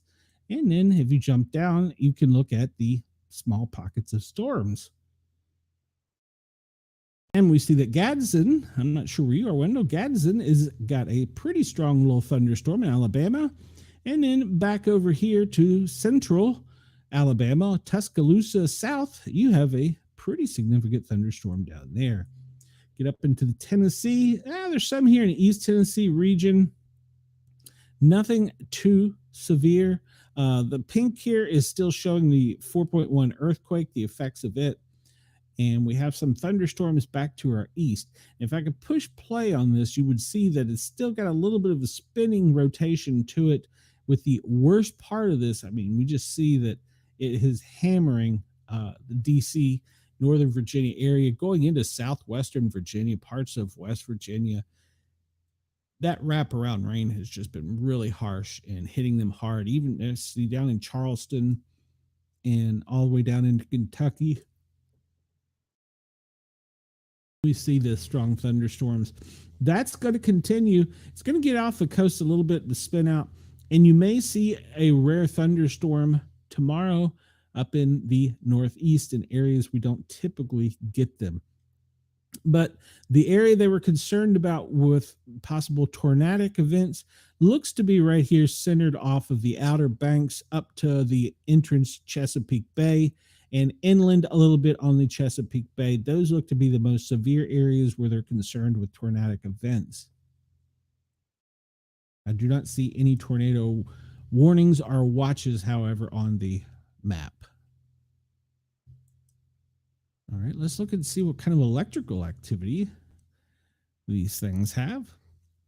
This comes to us from lightningmaps.org, and we see mostly there's some little small pockets out over Nevada, but most of this is centered over the mid-Atlantic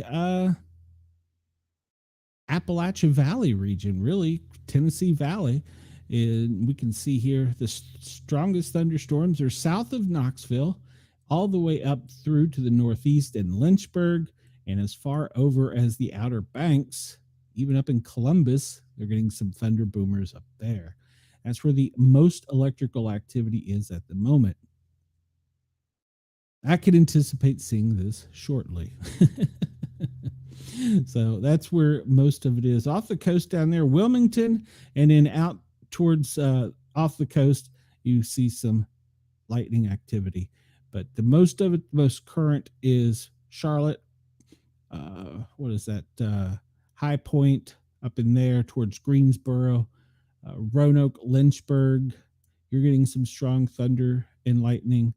Beckley, Bluefield, Logan has got us pretty much storm located over it.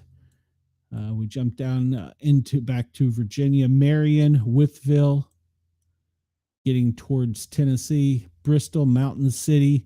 It skips down along the Tennessee Valley to get down here to Newport, Dandridge, Sevierville, Pigeon Forge, Gatlinburg, pretty much all of South Knoxville, back over to Murrayville. And that's going to keep having a little bit of activity for the next several hours. All right, let's take a look and see currently. I'm going to refresh this and see where the power is out most. All right, so currently the number one state without electricity is Florida. They have 11,634 persons without electricity. Virginia has 10,151. California, 9,500. California, 9,581. Mountain Dew's wearing off. Texas, 9,027. West Virginia, 4,133. Let's take a look at Florida and see that mostly it's Citrus County that is having problems with the power, with 7,000 people without power there. In Virginia, when we look, it's Highland and Bath County in the northwest, and then down here in the southwest side, Grayson, and getting back over towards the Chesapeake, Matthews in Gloucester. That is got the most. So currently, that is the winners. California, let's just see, yours, nothing really significant to say as far as one particular region, so that's good. And Texas, yours is probably going to be due to the heat. We look at Reeves and Hill and Shelby counties are the most areas without power at the moment.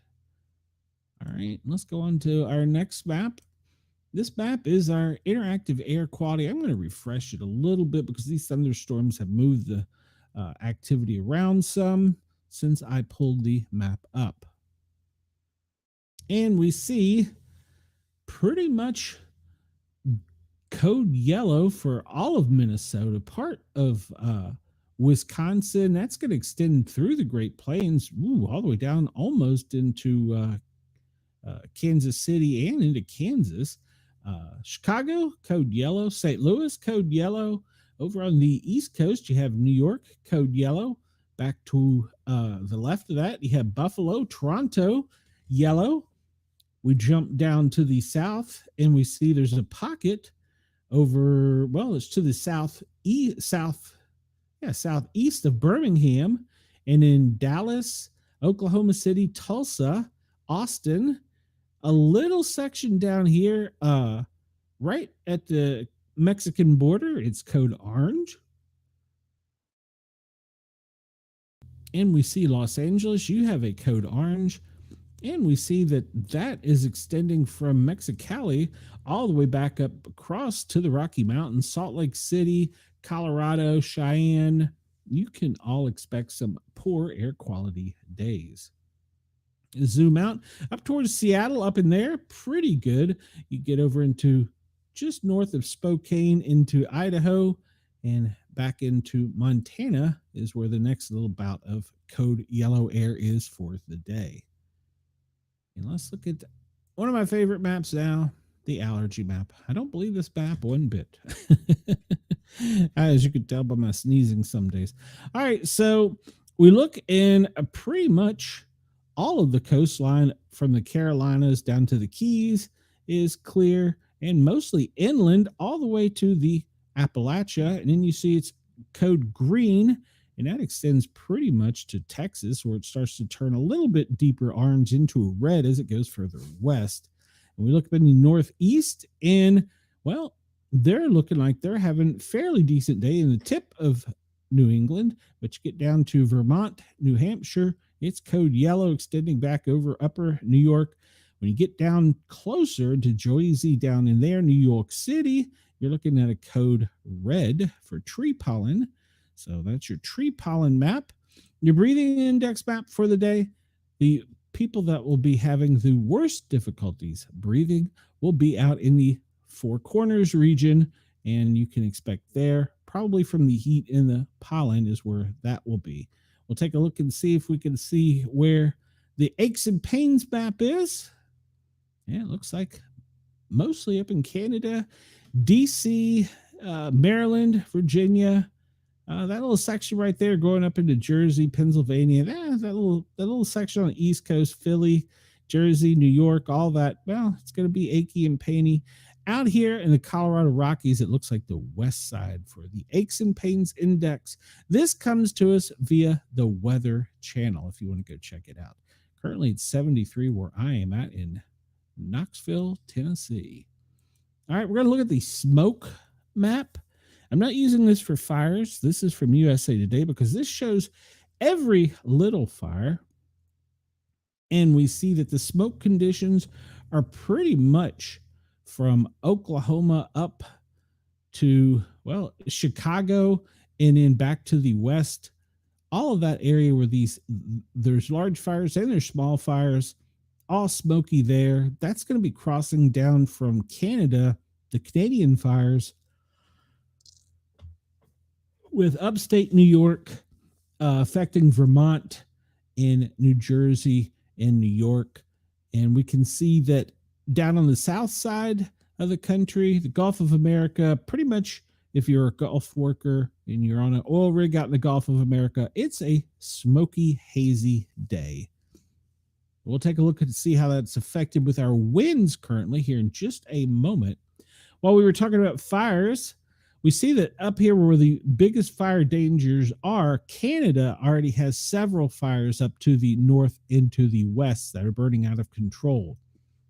Most of our fires are currently on the East Coast in Florida, but however, they are starting to break out in New Mexico, Nevada out there. So be weather aware, be fire aware, especially if you're in an area that's high prone to it. You don't even really have to be a high prone area. I mean, there's been areas that get some large fires that move quickly. So be weather aware and beware of your surroundings at all times. But those are where most of the major fires, these little red dots, they signify that satellite or someone has called in a fire, but there are no boots on the ground to confirm it.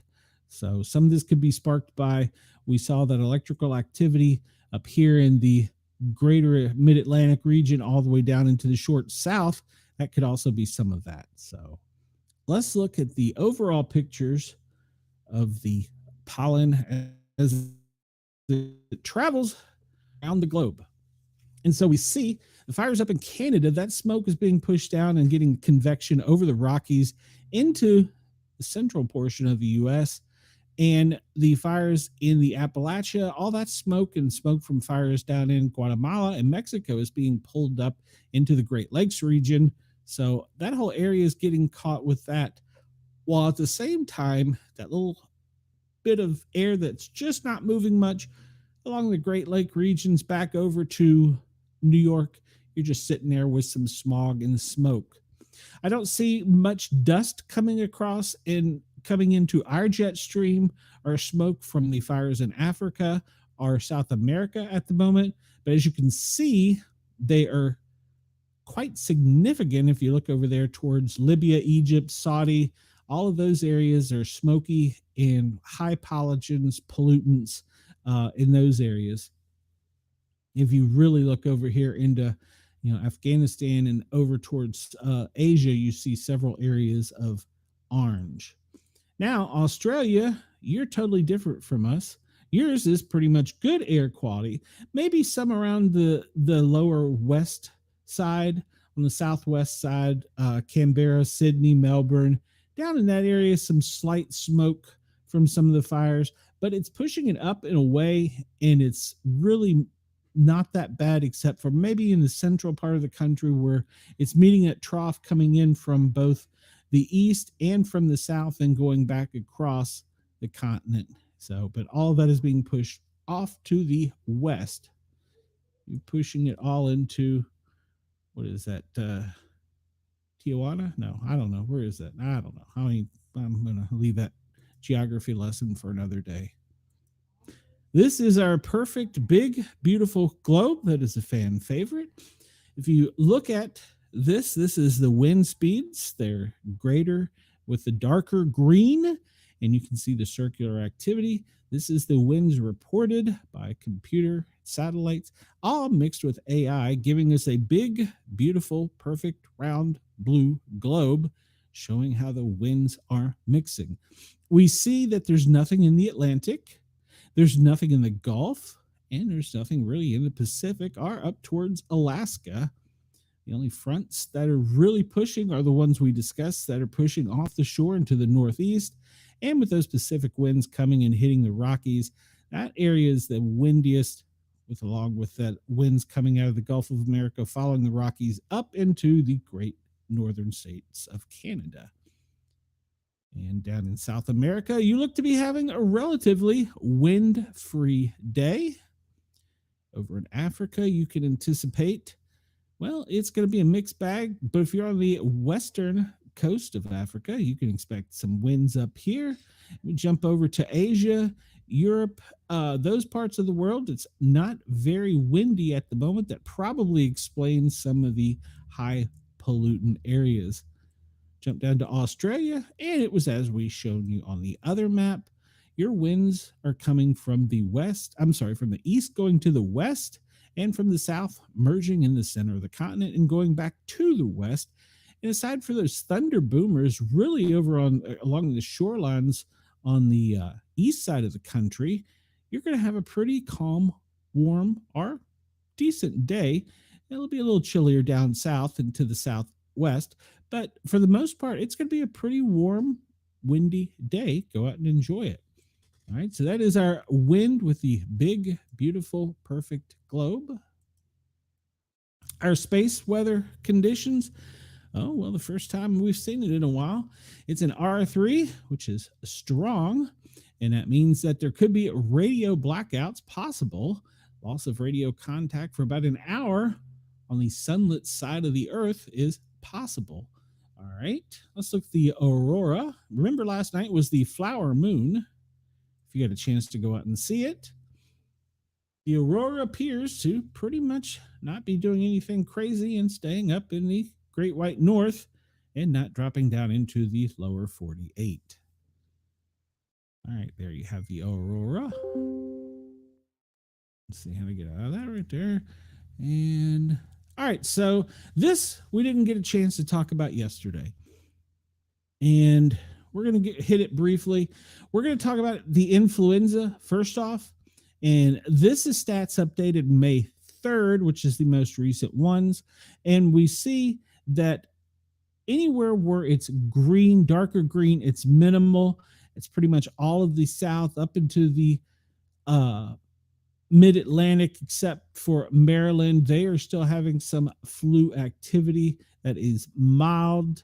New York and New Hampshire, mild, along with Wisconsin. You get out to the west, Oregon is minimal, and drop down, and all of it's pretty minimal, but the states with the deeper shade of green is more minimal. Where it gets to the lighter, it's more active. So you can see that most of the country is getting past influenza as of May 3rd. That was the weekly influenza map brought to you by the CDC. This has been headlines recently. Not a lot of people are reporting on it. Measles cases are still increasing. This is data updated through the 9th, which I think was Friday or close to. And they are saying there are 1,001 cases in the United States, with the majority of them being 20 years and younger, and unvaccinated or unknown is 96%. It's required 13% of those have required hospitalization. Most of them have been 19 and younger, and usually the greater margin is the under 5 group. So far, because we're a decent country with healthcare, there has only been 3 confirmed measles deaths. So there you go. And the cases are confirmed in Alaska, Arkansas, California, Colorado, Florida, Georgia, Hawaii, Illinois, Indiana, Kansas, Kentucky, Louisiana, Maryland, Michigan, Minnesota, Missouri, Montana, New Jersey, New Mexico, New York City, New York State, North Dakota, Ohio, Oklahoma, Pennsylvania, Rhode Island, Tennessee, Texas, Vermont, Virginia, and Washington. Those are the states that have reported confirmed cases of measles. There have been 14 outbreaks. Most of them have been in the Southwest, down in Texas and New Mexico. All right, so that is your measles update. We're hoping that will start decreasing in the near future. All right, we talked earlier about COVID. Oh, actually, no, we talked earlier about them looking at our wastewater. Well, that's also how they measure other things. COVID-19, well, there's a lot of states that are probably having a little bit of a problem with it, such as Louisiana, Utah, and South Dakota. And in some other states where it's relatively low, like Tennessee, up into Pennsylvania, Ohio Valley, it's relatively low. Most of the rest of the country, it's low, but it's still minimal. But Louisiana is very high, in case I forgot to mention that. So that is COVID-19. We'll take another pop at the flu, and we'll see there pretty much as reported, it's relatively low. Tennessee, Virginia, in the South, and the highest regions of it are probably, and it's really not that high, or more out in the West. RSV, which is a respiratory virus, and we see that in Tennessee, it's very low. Mississippi, it's very low. Most of the South, it's very low. The only place that it's relatively higher are like South Dakota and Ohio, maybe a little bit in West Virginia, up in Vermont as well. But for the most part, RSV is decreasing, which is a good thing. And hospital visits are down for everything with the exception of the flu. The flu still has a little bit of hospital rates elevated. All right, so COVID-19, we see it's declining in the Ohio Valley region up into the New York region with the exception of the city. And then it's declining pretty much the whole side of the Mississippi. East of the Mississippi, it's declining. And then to the west of the Mississippi, it's also declining as well. All right. So what the good news is with the heat, COVID-19 is going away, and it's also starting to push the flu out as well with those winds and the heat. So that is the good news from there. This came to us from an alert, I'm going to say it, viewer, listener, and it's talking about the cicadas. And apparently, brood 14 is one of 15 separate broods that is going through the Midwestern, Northeastern, and Southeastern U.S. Every 17 years, the cicadas tunnel in masses to the surface, mate, lay eggs, and then die off. Well, the biggest problem is noise pollution. So those areas of the country, we'll pull up the map here, and we see where the current brood 14, which is, I guess this is for, where are we at here? Down here. Which is the, what color is that? Bold, brownish, bold? Are the sections where it is the worst. All right, and that's for 2024. 2025 is green. So it looks pretty much like, well, East Tennessee, most of Kentucky, southwestern Virginia, part of West Virginia.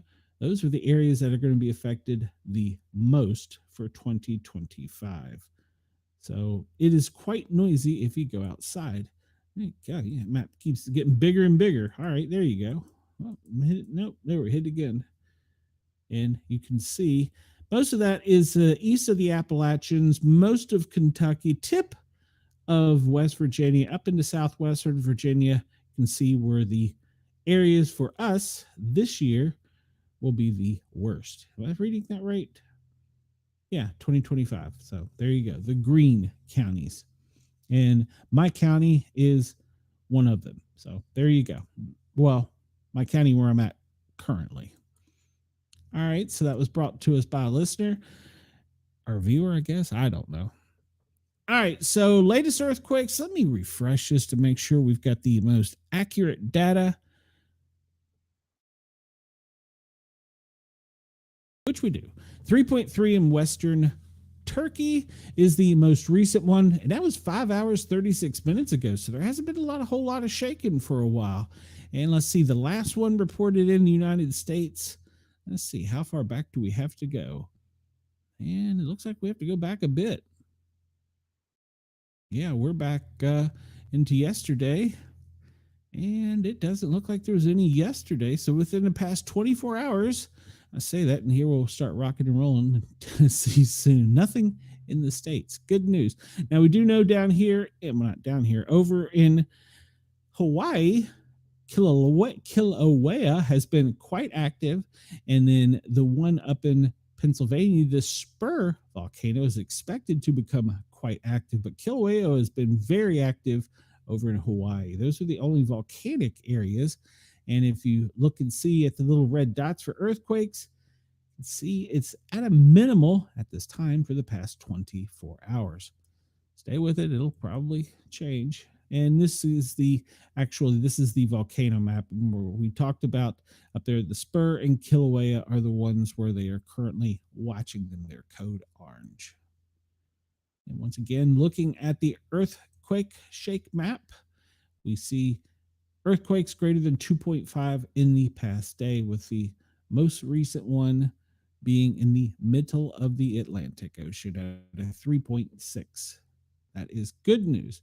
All right, we didn't get to this map yesterday. We only got a few minutes for it today, but we'll hit it real quick. Like, this is our events map. And we'll talk about biological things first. Human epidemic. U.S., New Mexico, Texas report the outbreak of the measles. We've talked about that before. We talk about other things like epidemic hazards. New Zealand, they've issued a measles alert. And we jump down into infection hazards. We talked about the recall of the listeria items. And in UK, a cryptosporidium outbreak has sickened 74 in Welsh, if you're in Europe. 74 people with a rare illness linked to farms, and that was over the weekend. Critical infrastructure, well, it's pretty much Haiti. We talked about that in the past, how they've had so many problems with their infrastructure, as them in Puerto Rico, several of the island countries. Probable or potable water supply disruption. Asia and Syria, you have had an issue in South Africa, Cape Town. Get into social incidents, and we start talking about Libya. Armed groups have clashed at the capital in Libya, that's in Africa. And then we go down to Nigeria. Terrorists have attacked Borno military base, capturing soldiers. Myanmar, Juanita bombs a school in central Miramar. At least 17 killed students. That's terrible. Nigeria, 23 persons killed in a fresh herders attack on the Benue community in Nigeria. I'm not sure what that's about. Conga, well, nope, that's not recent. All right, we go to public safety incidents. Suspected unexploded wartime bomb found on Hiroshima University campus in Asia, Japan. That was today. 5 stabbed at a sober living residence in Southern California. Mexico, a gunman kills the mayoral candidate and 3 others during a campaign event. Ooh, that's not good to run for office in Mexico, apparently. South Africa, 5 murdered suspect killed in shootout with KZN SAPS. Not sure what that is. In Kenya, a bandit killed 33 stolen cattle. Okay, the bandit killed 33 stolen cattle recovered. Terrorism, the only thing new, Pakistan. Suicide bomber kills 2 police officers, injures 3. We know about the war going on in Israel and Ukraine. An ecological disaster. The only thing there was talked about the toxic algae in Australia. We're getting real close on time here. Explosion, Afghanistan. 2 children killed in unexploded ordnance in West Afghanistan. Indonesia, 13 dead. Blast after Indonesia military ammunition disposal. Luxembourg, a major fire broke out in Bentrage over the weekend. Massive fire raging in Baltimore. We talked about that. A major fire broke out in Germany, UK. They had a significant fire overnight at Prime Minister Starmer's house. Interesting. Fire in Claremont, south of the capital. United Kingdom, Somerset firefighters from 11 fire stations dealt with a fire in Somerset over the weekend. South Africa, fire broke out at China Mall. And that was over the weekend. UK over the weekend. Hundreds of homes without power after substation destroyed by power. That's not good. Over the weekend in Egypt, huge restaurant fire in Heliopolis kills 1 person, injures 3. In Iran, fire erupts at a Tehran hotel. 130 people evacuated safely. And over the weekend, firefighters on the scene of a blaze at Lynn Valley Seniors Apartment Complex in North Vancouver. We've talked pretty much about the outdoor fires, in the earthquakes, landslides, Indonesia over the weekend, 4 killed. In Nepal, 1 dead. In Alaska, we talked about the possibility of an imminent eruption in a volcano, and they are raising the condition, we talked about that earlier, to orange, and that's in the Alaskan volcanic region. There is volcanic activity in the Filipinos. Of course, Kilauea, Spur, and Great Sitkin have all been kind of active, but they're expecting something major with the one that's showing signs of imminent explosion. Flooding in Malaysia and Thailand, and I'm running out of time here. Let's see. Industrial accident, 7-hour power outage in Cape Town. In UK, a power outage disrupts a London subway network. Release of toxic chemicals in the UK, 5 treated by ambulance crew. That was over the weekend at a UK biscuit factory. And India, at least 15 men die after consuming spurious liquor. Okay, I don't know why you would consume that. All right, so Belgian soldiers begin training in shooting incident in the UK, and 1 dead, 1 injured in a hot air balloon fire in Mexico. In the Indian Ocean, the failed Soviet Cosmos 482 crashed, and 3 killed as a car hits tree and bursts into flames in Long Island over the weekend. 1 dead, dozen injured in a crash on 60 freeway. I'm assuming it's in California. 9 killed in a Mother's Day crash in South Africa. Sri Lanka, 21 killed in a bus accident. Indonesia, 7 killed in a water accident. Ecuador, 5 fishermen who were adrift arrived in the Galapagos Islands after a rescue. We talked about other weather things, and that's it. We're out of time. David Beckmeyer is up next. If you're listening to Rainbow X Radio, you can tune in there. Yerg's Radio, yergsradio.com. But for me, Sportcat. I am done for the day here. I am out of here. I hope everybody has a great day. I will be back tomorrow from noon until 3 o'clock. I run a little bit over. Sorry, David.